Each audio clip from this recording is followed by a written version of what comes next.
Allah үчүн жакшы ынтымактуу үммөт болбойлубу? Үммөттөрдүн арасында ар кандай пикирлер, ойлор бар. Бирок ошого карабастан биз жакшы мамиле кылбайлыбы бири-бирибизге? Үммөттөрдүн арасында ушунчалык жек көрүү тамыр алды. Керек болсо бири-бирибизге салам бербей калдык. Бири-бирибиздин артыбыздан туруп намаз окубайбыз дей баштадык. Керек болсо бири-бирибизди капырлыкка чыгара баштадык. Адамды капырлыкка чыгарыш ушунчалык бизге оңой болуп калдыбы?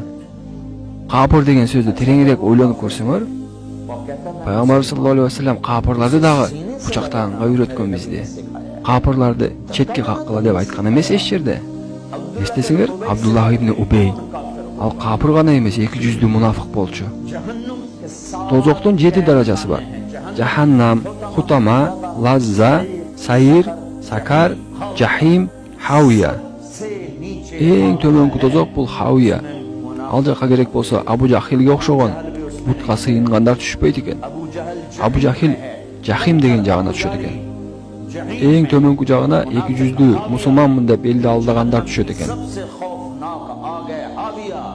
Эми өзүңөр ойлонуп көргүлө. Пайгамбарыбыз керек болсо ошол 200дүүлөрдү дагы кучактаганга үйрөткөн. Абдуллах ибн Убей деген 200дүү мунафыктын баласы мусулман болчу, Абдуллах деген. Пайгамбарыбыздын суу ичип жатканын көрүп, "Эй Алланын элчиси, кешигиңизди бериңизчи" деди. Пайгамбарыбыз сурады андан. "Эмне кыласың?" деди.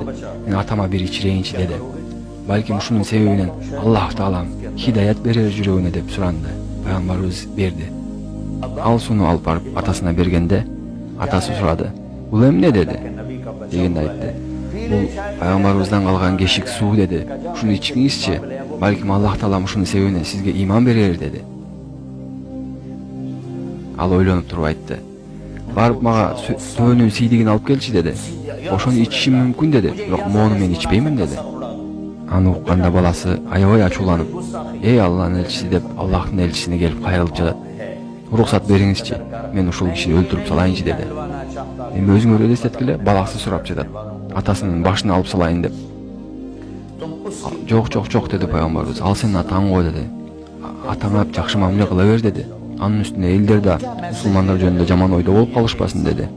Эми элестеткиле, биз эмне кылып жатабыз? Биз бири-бирибизге салам дагы бербей калдык. Күнү жетип, ал мунафык өлүм төшөгүндө жатканда, анын баласы дагы Пайгамбарыбыздын алдына келип чепкенин сурайт. "Чепкениңизди сабан кылып, атамды ороп көмөйүнчү, балким ушунун себебинен дагы Аллах Таалам кечирип ийер" деди. Пайгамбарыбыз ошол чепкенин дагы чечип берип салды. Жаназасына даярданып жатканда Пайгамбарыбыз алдыга чыкты, жаназа окуу үчүн.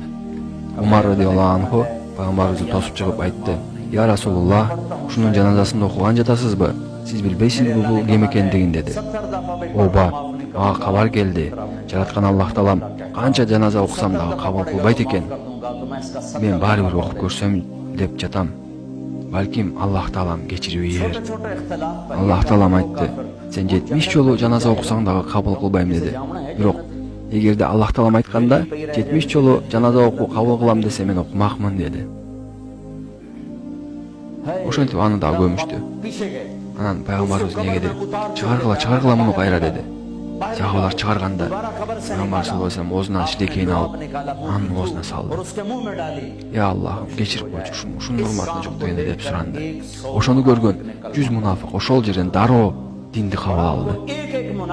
Пайгамбарыбыз ар бир мунафыкты билген, ким мусулман, ким мунафык экендигин билген, бирок аларды баары бир кучактаган, алардын айыбын ачып, абийирин төккөн эмес.